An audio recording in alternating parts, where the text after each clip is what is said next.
I would just see like one offer after another offer, very tempting sometimes, right? But the fact that I'm in the industry, I know to stay away from these offers that are sent out my way.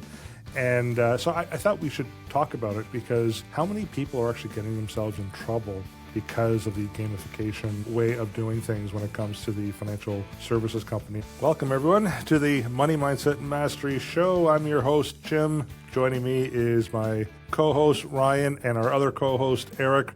Ryan, how are you doing? It's great to be back into technology world after the last hiccup of our last recording. And even this one was a little bit frantic to get onto, but technology has come back and it won't be going and breaking my heart today. So. Yeah. And Eric's hiding in behind of his car right now. Yeah, sitting in the back of the camper van in a parking lot in Vancouver. There's worse places I could be, like freezing cold Edmonton. That's true. So what's the weather like out that way? It's probably about 18 degrees. I'm wearing shorts, so that's good. Nice. And you're doing Snoopy's doing what I wish I was doing right about now. Yeah. I don't want to do it today. I'll do it tomorrow. Well, today we're talking about gamification in the financial services world. So the episode title is When Finance Feels Like a Game, How Gamification Can Push Canadians into the Wrong Products. This kind of came up because I've noticed, it's been going on for a while, obviously, but recently as I've been going into my own apps from some of the platforms that I use and I'm connected with, I would just see like one offer after another offer, very tempting sometimes, right? But the fact that I'm in the industry, I know to stay away from some of these tempting offers that are sent out my way. And so I thought we should talk about it because the immediate thought that I had was how many people are actually getting themselves in trouble because of the gamification way of doing things when it comes to the financial services company. And Ryan, it seems like you're dying to say something, so I'll give it to you. No, it's just, it's come a long way since giving away free toasters and blenders, right? Yeah. And gamification for a younger generation is creating a world, especially when it comes to the behavioral side of things. It's just creating a behavior that, I don't think a lot of us really realize the impact it's going to have. Although I see it with our coaching clients quite often of how easy things can be to get trapped into this kind of world of getting into more debt and getting these little twinkling things that distract us from what's really going on. Lots of studies show already that, the amount of debt that we're already taking on is partially created by some of these things, right? That we didn't realize before. Anyway. Yeah. And so much so that here in Ontario, the Ontario Securities Commission has kind of taken attention to this because I think they're starting to recognize it's a bit of a problem. And, to your point, gamification really isn't new. It's something that's been around for many years, just in a different format, right? I still remember one of the last banks that I worked at over 25 years ago had, we were giving away toasters. If you opened up an account and with X amount, I think $5,000 deposit and held it for 90 days, you got a free Black & Decker toaster, right? And I remember iPod giveaways as well and whatever else. But it reminds me too, when I was a little kid, growing up in an Italian household, we didn't really eat out often. It was very rare. But the times that I would really be a pain in my mom's behind was when McDonald's had their Monopoly game board, right? And I had to go to McDonald's. I like the Big Macs, but it was because I wanted to get that sticker and fill out my Monopoly board, right? And that's what drove us to McDonald's. My mom really, didn't want to go, but it was something that we did. And then as we get older, there's different forms of gamification. Eric, do you want to chime in on this? Yeah, I like the McDonald's story because that has a really interesting aspect that a lot of people didn't realize and still don't realize. And that was what they would give you almost all of the game pieces quite easily. And then there were like one or two or three that were the really hard ones to get. And so it's interesting that they've tapped into the difference, I think, between then and now is that we really do understand how our brains work. They've tapped into the psychology of gamification, and it's Yeah. great if it gets you to start saving and you weren't saving before. but it's Right. not great if it gets you to start investing in something that isn't suitable or making decisions like getting a loan. So yeah, no, I really do think that this is a timely episode because more and more this understanding of how to really game the human mind is Yeah. becoming almost a commodity now, where it used to be very, very select. I mean, RBC still, I saw them offering an iPad, like, so they're still Well, doing it. It's just not a toaster anymore. The new appliance is the new it's an Apple appliance. Watch actually now. Now it's So an that, Apple Watch. but at the same time, we have to understand that we're being played, and I think that's the biggest walkaway that I would like people to have from this podcast is how to know when they're being played and how to know when it's a good thing. Because honestly, there is a lot of gamification that has gone to helping people be more responsible, to budget better, to make better Yeah. overall decisions, to learn languages. But when is that then being used to manipulate us for their end at the expense of our end? And I think that's the key people need to learn to watch out for. Yeah, or even be careful about free offers or free deals. I'll use Credit Karma as an example. Once upon a time, clients would ask me about checking their credit rating and whatever else, and say, "Hey, go to Credit Karma because you get to once a month you get a free credit report." But so I signed up for an account for myself for the same reason. But man, every I keep getting credit card offers from Credit Karma, right? And then I'm thinking again, I mean, I know what they're doing and I can protect myself and resist the temptation of applying for those credit cards. But what about the people that can't, right? And that's what they're doing. And I don't know how many emails I get from them specifically in a month. Like if I haven't logged in a few months, I'll get an email at least once a week. Hey, it's been a while since you've checked in. Like log in, check your report, right? Making you And then feel bad you haven't logged in already. that's exactly it, right? And well, because it's kind of triggering that curiosity of, does that mean there's an issue with my credit, right? Did I miss? Exactly. And then the following week, I'd get another one. It's like, hey, you know what? You haven't checked your credit rating, and you should check because there could be a problem or whatever. Like they start to scare you a little bit, and eventually it's just like, okay, enough's enough. I'm just going to check to make sure everything's fine. And of course, everything's fine. And then, hey, apply for this credit card, and you can qualify probably for a $10,000 limit, right? So that's how they draw people in. And again, for people who understand that and are able to resist, not an issue. I'm more concerned about the people that fall into those traps and get themselves into bigger trouble. I'll use an example when John and I first partnered up back in 2008, John being the mortgage broker. We would sit down with clients who were in financial trouble. John would work through a full refinance plan for them, clear up all the credit card debt, because usually that's where people would get themselves in trouble, was the credit cards. Clear up all their debt, improve their cash flow by $1,500 to $2,000 a month by clearing all that consumer debt. And the issue was that in order for them to complete the mortgage, they had to go into a branch to sign the documents. So I'd put a plan in place. We'd put, a savings plan of $1,000, $1,200 a month. And we feel like we've done a great job for these clients. 3 years later, they're calling us saying, hey, we're in big trouble financially again. We need your help. We've got all this consumer debt. And we're like, what are you talking about? Like we cleared all that up 3 years ago. What happened? Well, when I went to the branch to sign the mortgage acceptance, they pre-approved me for a $25,000 line of credit or credit card. So we accepted it, even though we canceled them all to qualify for the financing. And they would just get themselves back in trouble again. So it's too tempting, and that's what we're trying to avoid right now. Being on the behavioral cash flow side of things, there's this, it's the ease, it's the frictionless process that goes along with making it very easy for people. Unlock more rewards, you're pre-approved, all these like easy sayings. But when you have a great team around you, you don't necessarily have to worry about things because we're helping a lot of clients create the new behaviors to make sure that they're not going back into more debt. We go through this quite often with the cash flow side of things. And man, the amount of times that I've heard exactly that same story that you just said of clients going into the banks not truly having themselves as the best interest, but simply meeting a credit card quota that they have to make. And suddenly we're unraveling the work that we've been working so hard to do. That's why, we made a decision not to simply do a cash flow plan that didn't involve an educational piece or a habit creating piece, but we wanted to create something that people had a coach along their side for 6 months to a year, because it was really starting to create better habits for that person, that they weren't going to get stuck into these things. So that's why I take that deep breath, those woo-saw moments, to make sure that, that people aren't recreating the same problem that they had before. And, this is not necessarily the gamification, but it sometimes talks about the gamification, about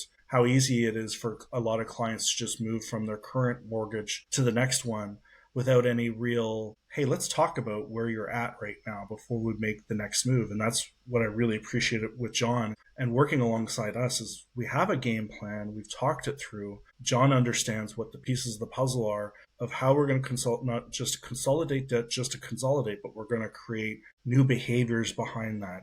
Yeah. And with a lot of people right now, with the largest number of mortgages coming up for renewal over the last year, going into the next year and a half, Yeah.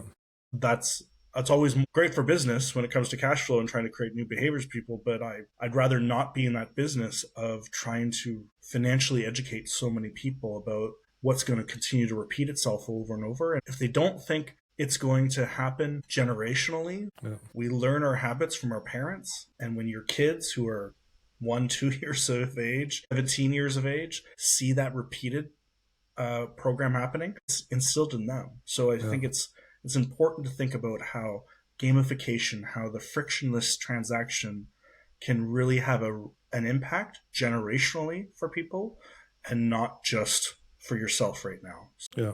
I'm going to go through some examples. I'm actually going to log into a couple of my apps that I use, and just to see, hey, what offers, because I'll guarantee you with some of them there's going to be an offer or two there. But there's a recent example that just came up, and Ryan, kind of going back to your conversation about helping clients and planning, and a bit of a conflict that I've kind of see right now. So I'm personally going through a mortgage refinance renewal, okay? And it's going to go from one bank to the next. That I received a phone call 2 nights ago from that new bank, and it was someone who's from the, I'll name the bank, Scotia Financial Planning Department, which is funny that they're calling me because they want to talk to me about financial planning. Maybe they need your help.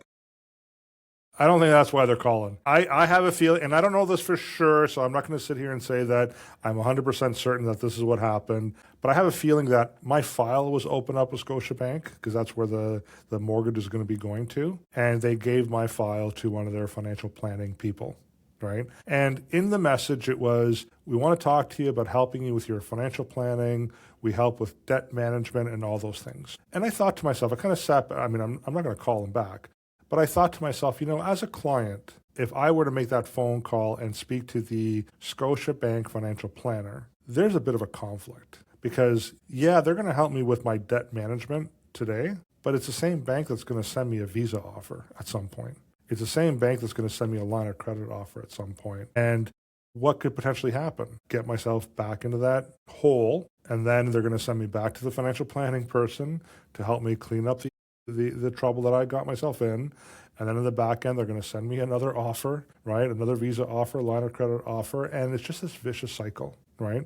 So I do feel there's a bit of a conflict there, that if you're going to offer financial planning services, that you shouldn't be able to offer some of these other products that could potentially get you in trouble. And not to say that people shouldn't have debt or credit cards or whatever else. That's not what we're saying. Like, if used responsibly, there actually are very effective and good tools to have. But I just don't know what level of support someone would have when, again, they're dealing with an institution that's fixing the problem in the front end, but then also causing the problem in the back end. Right? I don't know, Eric, do you have any opinion on that? Yeah, that's a really good key point that we want to bring up, that brings more validity than just 3 dudes talking about a gamification. This is why tied selling laws exist. The banks are not allowed to intershare detailed information, or are not supposed to intershare information that allow them to use this information to really be predatory in that sense. It doesn't stop them from still using tactics that could be considered predatory. But I think that's the important thing to know, is that, like, that's why they've created laws. The laws don't catch it all, unfortunately, and probably never will. But it is a legitimate concern that every person, when they're looking at a piece of marketing, they should always be asking themselves that, okay, how am I being played here? Is this really to my benefit or to the bank's benefit? And it's a great time to bring AI into it. There's often times where I think, okay, I'm looking at a complex issue. I could probably do a Yeah. whole bunch of research to try to figure this out, but I'll put it to them. Say, like, I'm considering A and B. Mhm. What would be the smartest? What would be the dumbest? Why would Yeah. both of them be good? Why would both be bad? And it Yeah. brings a level of objectivity to the table. And again, especially when you're looking at fees, they Yeah. really like to make things complex in a Yeah. lot of these financial instruments. And if they're so complex that even you and I and Ryan have to bend our minds to really understand these things, well, a layperson can say, okay, well, what's the difference in fees? It's just important for people to always be on the alert to say, okay, if I'm being influenced, Yep. how is this going to be a benefit or how could this be a detriment? Yep. Now, earlier today, I logged into, I bank with CIBC and I bank with Scotiabank. So those are the two banks I'm going to be naming today because I personally bank with them. I did log into my CIBC app earlier today. I was surprised. No offers, nothing to kind of suck me into anything, nothing whatsoever. Scotiabank, I logged in. Now, it is reminding me that tonight is the RSP deadline. For those of you who are looking to make an RSP contribution, if you like, give us a call. We can also help you as well in making that contribution for midnight. But they did send me a reminder here about the deadline being today, midnight. But I do remember 2.5 weeks ago when I'd log into my Scotiabank app every single time, right at the top of the app, there was my 17,500 RSP catch-up loan offer. Basically, hey, you've been approved for a 17,500 RSP catch-up loan. Click here for you to open up the account. So once again, a lot of people are thinking RSPs right now. There might be some people who are sitting there thinking, I would love to make an RSP contribution. I just don't have the money in the account because I'm barely scraping by. Hey, maybe I'll do this RSP loan thing without really fully understanding what that really means for them from a financial point of view. Not understanding what the cash flow situation might be. Of course, it's going to have to go into a Scotiabank investment. I know a lot of people who've kind of self-accepted some of these offers. They're putting them into GICs in an RSP, so they're actually paying more for the RSP loan that they're getting in return on the investment because they don't know, right? They're like, well, I don't want to take a risk. It's a loan, so I'm just going to get this GIC thingy here and, get the 1.5%, 2% while they're paying 5 or 6 on the RSP loan. So that's one way that people can get themselves in trouble. I logged into my two apps while you're chatting. Sorry, Jim. Okay.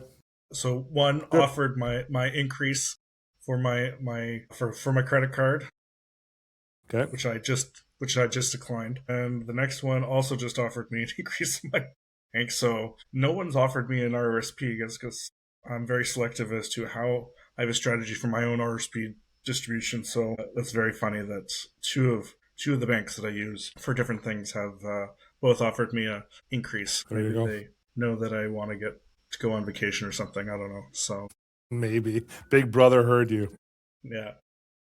Eric, do you bank with traditional banks or do you kind of do some funky stuff? Not illegal funky Yeah, stuff, but not yeah. tradition. Not tradition. Yeah, I have banked with the big Canadian banks in the past, but right now I do use Alberta Treasury branches, ATB. I like them because they don't have the big corporate backing, so when you log in, there's no offers. Their web interface is maybe a little too simple at times, but that too simple means that they're also not churning their data pool for how they can try to take advantage. It's Yeah, also quasi-government. It probably has some measures that kind of restrict that. But I also use Tangerine. right, Tangerine is notorious. Every time I log in, I have to X out the little thing at the top because it makes it so I can't see everything else without scrolling.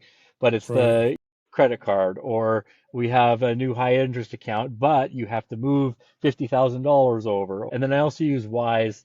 I do like Wise because it's just purely transaction based. So they don't Right. have credit cards. They don't have any of that stuff to offer.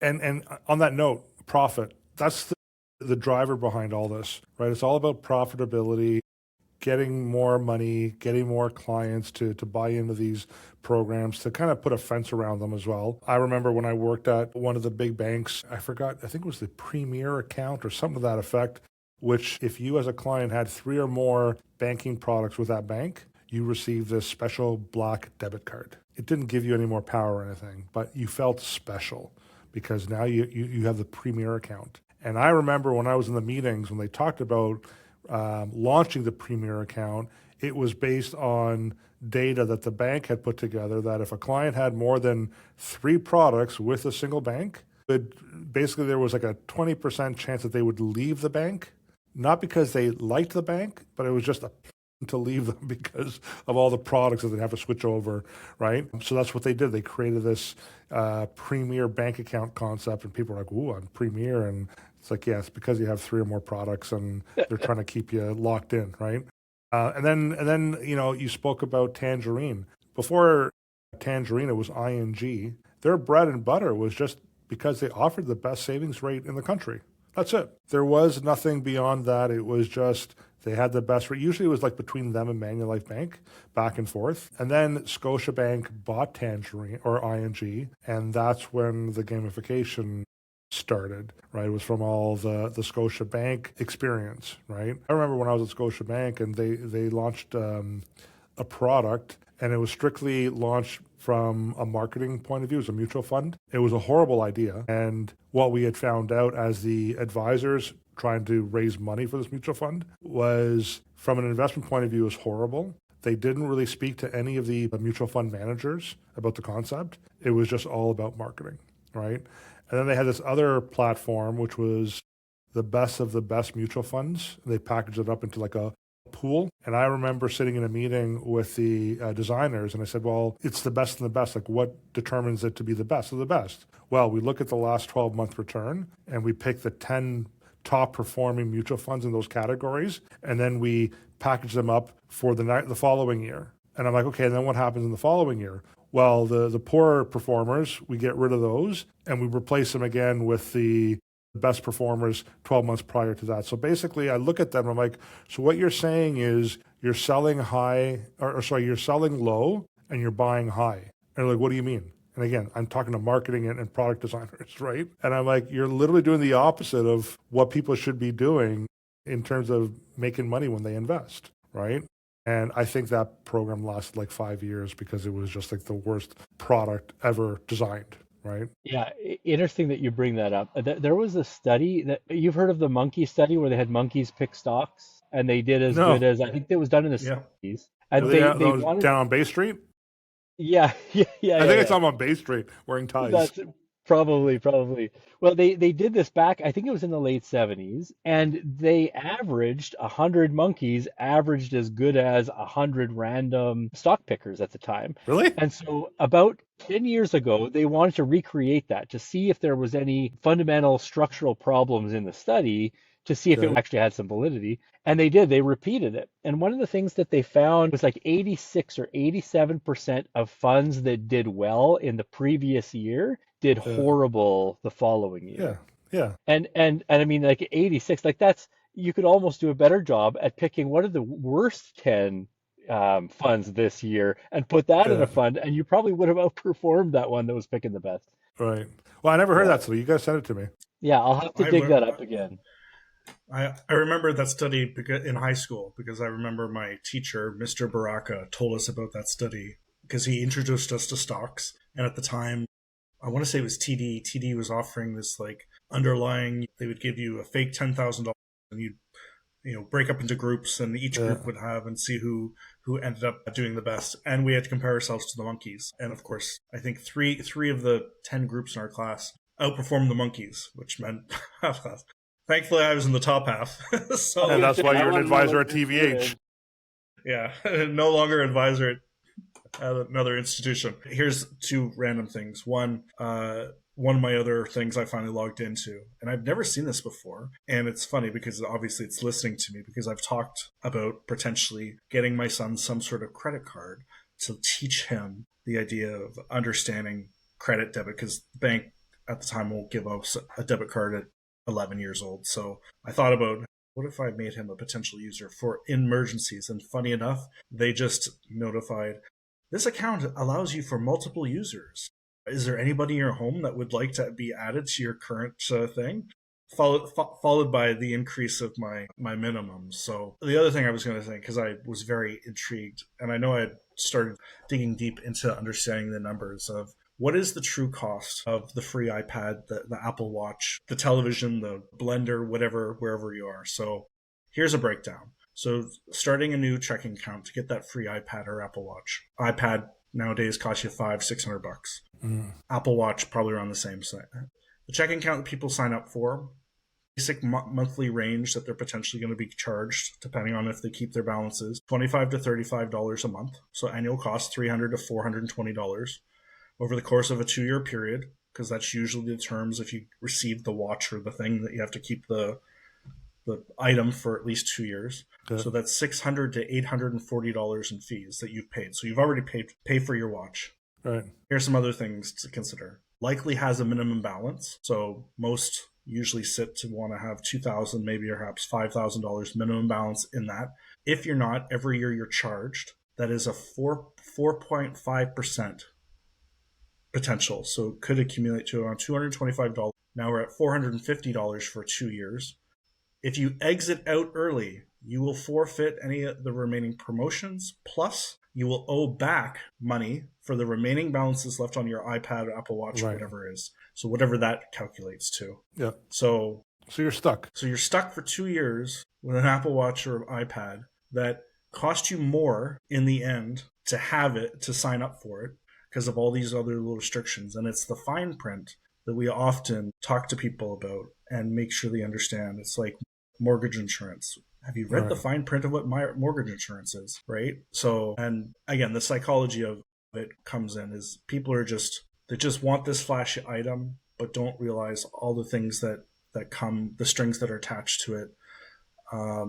People are fatigued, and the industry knows that. The people are fatigued when it comes to decision making. So the easier that we can make things, again, this is the psychology and behavior side of it, is the more fatigued we are, the less decisions we truly want to make, which again cycles back to the gamification of just let's make it easy for people, right? Yeah. And without them realizing the true cost that it ends up costing them when it comes to signing up for a lot of these things. Yeah, and the promotions and stuff, I don't have a problem necessarily with the promotions. It's a way of building your business, attracting clients, whatever. I mean, the bank's going to use it as what do you call it? A loss leader in many cases, because once the person opens up that bank account, then they're going to start hammering them for the mortgage and the credit. That's where they make their money, right? Is the mortgage, the lines of credits, the mutual funds, and whatever else. So from a business point of view, like I understand that strategy. I think it's, to your point, Ryan, is as long as people understand what it all really means, right? And that's all we're doing here. We're not saying, gamification is evil and don't do it. We're just saying be careful, right? Because we're bombarded with it's everywhere. It's not just in the financial services, it's everywhere, right? So just be aware and be mindful of what those offers are and to control yourself, right? I just logged into one of my trading apps. I'm not going to name the names, but people probably would guess what it is. But so the first thing I look at is register for an Unreal deal. Fund your first $1,000 and we'll send you a keychain in your favorite color. And there Rather are a people, toaster. you're right, but there are people who would sit there and say, I'm going to open up an investment account for $1,000 just so I can get that keychain. Is that financial planning? Is that going to benefit you in the future in any way? Do you understand? Is that going to do anything for your retirement or whatever those goals are? No. But people are literally, there's 4 colorful keychains in the ad right now in the app. And there are people who would look at that like goldfish, right? Or like a fish in the lure saying, I like that. I'm going to register now and click that button. Like that's how easy it is, right? So if I scroll down, and of course I can see like all the different accounts that they have available, nothing wrong with that. I love this one.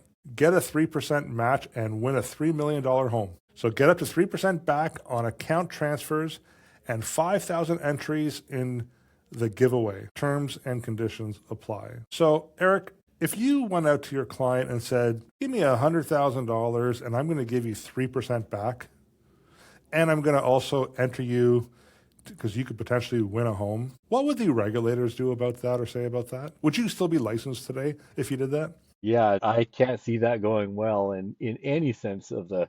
And the interesting thing too is, Jim, the volume of clients I would have to process to be able to even come close to making that, like a realistic thing. I would not, like, the service level would have to be so extremely low. But yeah, no, from a regulatory standpoint, like 100%, I couldn't even get that past our compliance team, let alone the No. regulators. Well, first of Yeah. all, that'd be considered rebating. We can't rebate, right? Now, terms and conditions apply. I'm not clicking the register button because I don't want to find out. I don't know if there's a minimum, a maximum that they would do it. But hey, I can also win a home if I do this, right? And I get 3% back. Ryan, if you recommended a portfolio and said, I'm going to give you 3% back on whatever you transfer over to me, and again, I'll enter you into potentially winning a home, how do you think the regulators would handle that situation? Yeah, I'd be called into somebody's office and they would go through all my files to make sure I wasn't doing anything fishy and asking what the heck is going on. So, yeah, Well, I think even if you gift a client with, I think it's $50 or $75. I don't know the number offhand. You have to somehow disclose that, or you're not allowed to a certain threshold. Or even if we get invited, like I know Eric on the private side specifically, if a sponsor gives you a gift that's above a certain threshold, you have to disclose that, don't you? Yeah. I mean, it's like $100 too. So it's like any amount. If they even take us for dinner, Yeah, that's likely going to qualify. It has to be disclosed. has yeah, to be McDonald's only. So, right. Yeah. Yeah.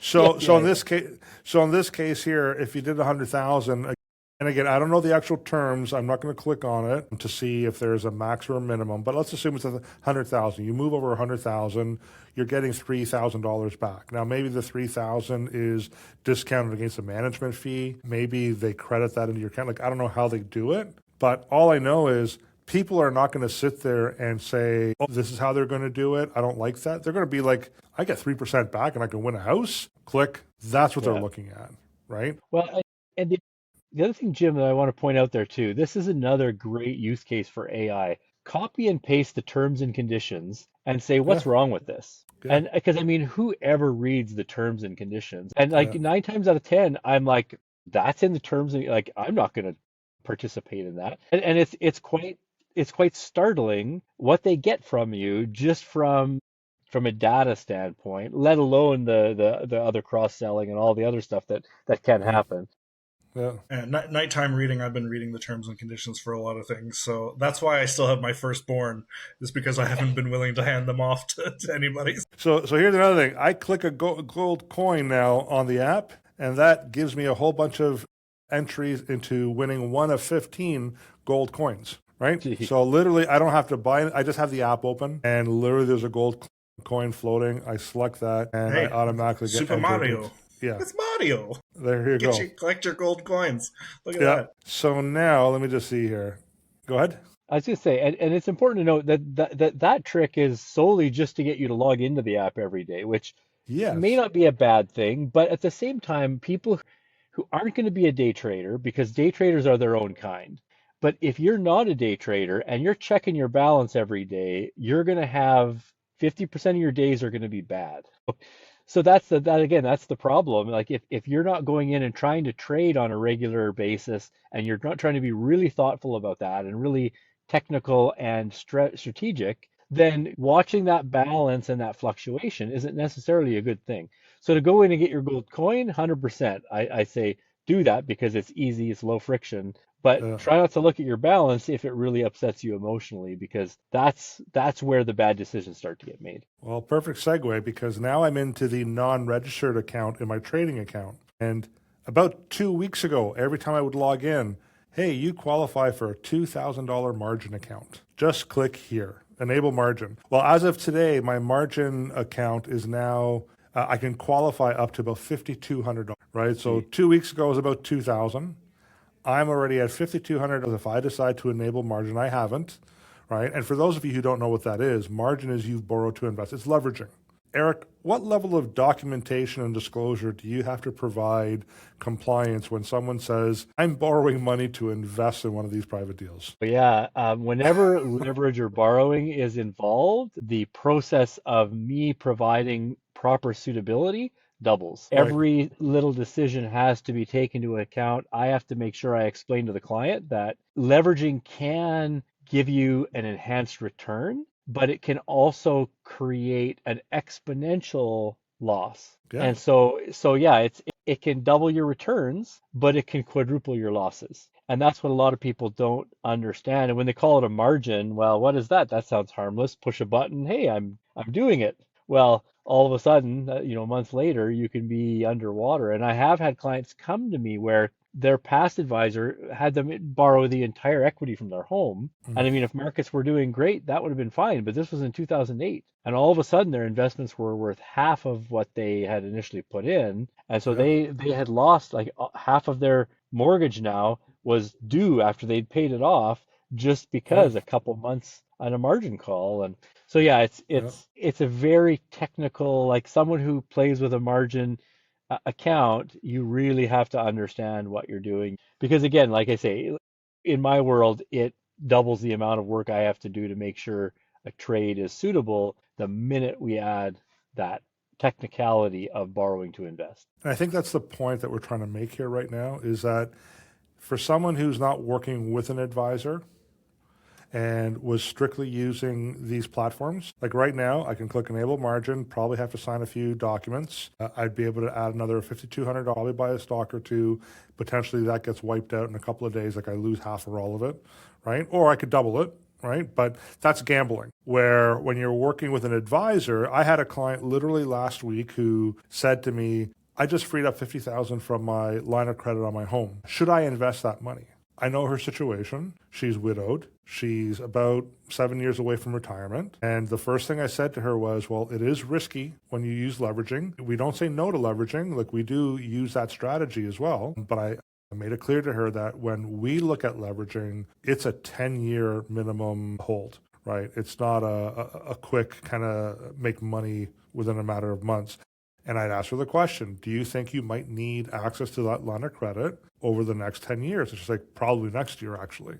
And I'm like, then no, we're not leveraging any of that money because it's too risky. But if she didn't have us as advisors and she had this app that I'm holding in my hand right now, she could have clicked it. It's like, hey, yeah, I see it could be risky, but look at the markets, look at the stocks are going up. And again, it's casino gambling for a lot of people, right? And could get in a lot of trouble. And the funny thing is, as I'm looking at this app, right below my margin offer, what pops up again? Get up to 3% match with a $3 million home. So again, it's like, I'll click the margin. I'm going to open up another account, transfer a bunch of money in there, get that 3%.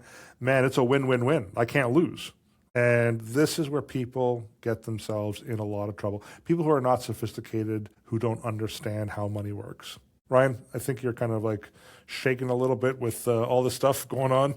Yeah, I saw what my margin offer was too, and I was like, that's an awful lot of money. But I think when it comes down to it, we talk a lot about really working with a client to understand what their risk tolerance is, what their game plan is, short term and long term, and taking those all into consideration. And the gamification, the touch points don't take that into consideration. And clearly, now that the regulators are finally stepping up, because I've been questioning the processes of what I have to go through, the hoops I go through to get approval for things versus the approvals of some institutions and how limited they are. And now finally the regulators are stepping up their game. Hopefully, there's a couple listening out there. Hopefully they step up the game to have a little bit more explanation. As Eric said too, like there are situations that this can be a great starting point for some people. There are ones that say, hey, start up a monthly withdrawal to make sure that you're putting away X amount of dollars per month. That's a great start. All day long, let's make sure that it fits within your budget or your plan or your cash flow to make sure that that is proper for you. But there's very few of these offers that I've seen, especially since we talked about wanting to do this episode, but really over the last year of us being more and more aware of what's out there, to use extreme caution, to just understand that what is it going to cost you in the end? And I think, Eric, you had mentioned it too, is like, what are the things that are nudging you along the way? These fun streaks and badges that you get. And it's not like a fitness app that you're just trying to make sure that you get your steps in or something like that. That's a little different. But as you walk through, like, what is it worth and what is it costing you in the end? And we often, when working with a client, ask the question, what's preventing you from sleeping at night, right? And by clicking that margin, not understanding the full realm of what that means, having the education behind it for you, Jim, to ask the right questions. What are the plans with this money? Man, oh man, the clients that will be under great stress over the next little bit because they pressed a button that they didn't realize could cause a lot of financial harm. And that financial wellness trickles down to your mental health, which then trickles down to your psychological health and all the health of every other wellness slice of piece of the pie.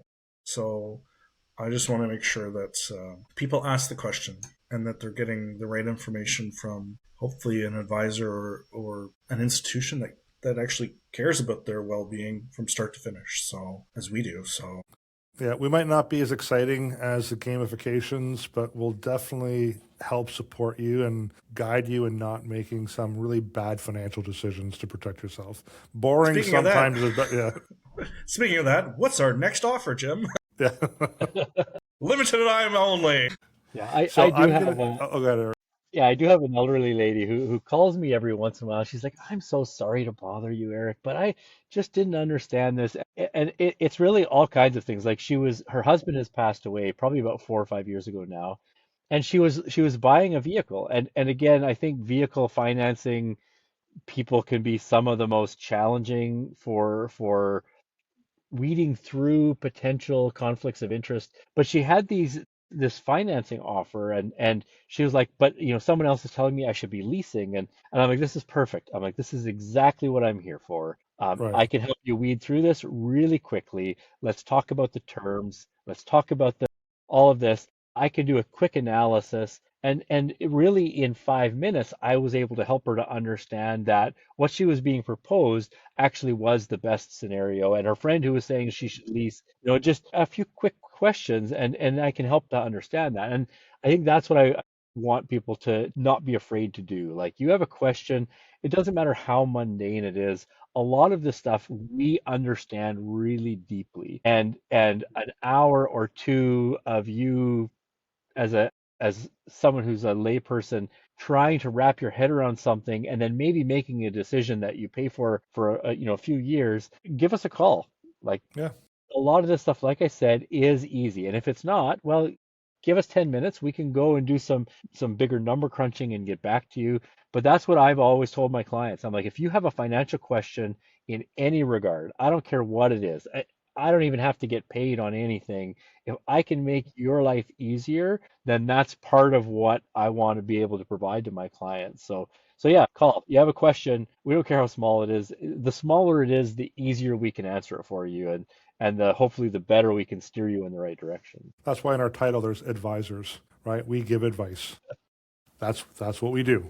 But these platforms don't, right? These platforms are all about click here and get more of this and more of that. It's exciting, and again, it's like going to the casino, right? There's a reason why people go. There's an excitement behind it. They like winning, and a lot of times you go in, you start the evening, and you win just a little bit. Kind of gives you hope, right? It's because they want you to put in more money in those machines or doing whatever. Kind of like golf, the same way. My golf game's that way.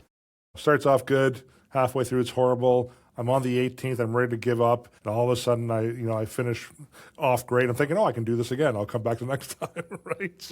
So here's some top 10 questions you should ask yourself before you click a button and accept the offers, all right? The first one is, what action is the app trying to get me to take? Is it trying to get me to trade more, spend more, upgrade, or borrow? Again, nothing wrong, right? But ask yourself, what is it trying to get me to do? Okay. Question number 2, would I still do this without the reward, badge, or limited time offer? That's a very important one.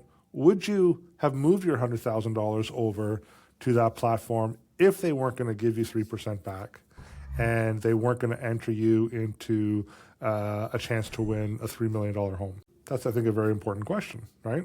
Number 3, what's the worst case outcome if markets move against me? If you got a margin call and all of a sudden markets go in the opposite direction, what is the worst case scenario? Or what if you had that $100,000 in your current portfolio, invested a certain way, and you moved it to get that 3%, but maybe you didn't invest it in the right risk profile portfolio? What's the impact there, right? Is this reward fixed, or is it variable or lottery-like? Some of the ones that I think I went through today, there was definitely some lottery feels to it, right, in terms of clicking here and potentially win something. But winning What's my the house is yeah, the perfect example of that because like one person will win it, but out of how many? And that's exactly. extremely lottery like. And if that's what pushes you to make that decision, well, yeah, interesting way to look at it. Yeah. Next one. What's my cooling off rule? 24 hours before acting. I mean, I have that rule in spending because I'm a bit of a spender. But I think people should also enact the same thing when it comes to these offers. Right? Give yourself a 24-hour cooling off period. But here's the problem. Some of them are like act now, or you're going to miss out. Right? It's that FOMO. That's what they do. Right? So people want to act on it right away. But here's one. Can I turn off push notifications easily? I have not found one where you can, right? It's either a push notification or once you log in the app, it's like right there in front of you, right? So you could probably turn off the push notification, but once you log in, they're bombarding you with the offers. Am I paying interest? And if yes, points likely lose. So are you paying any interest on? So the margin offer, for example, for people who don't understand, they might think, wow, I'm getting $5,200 for free. This is awesome. Well, there might be a interest rate attached to that. You should find out what those are.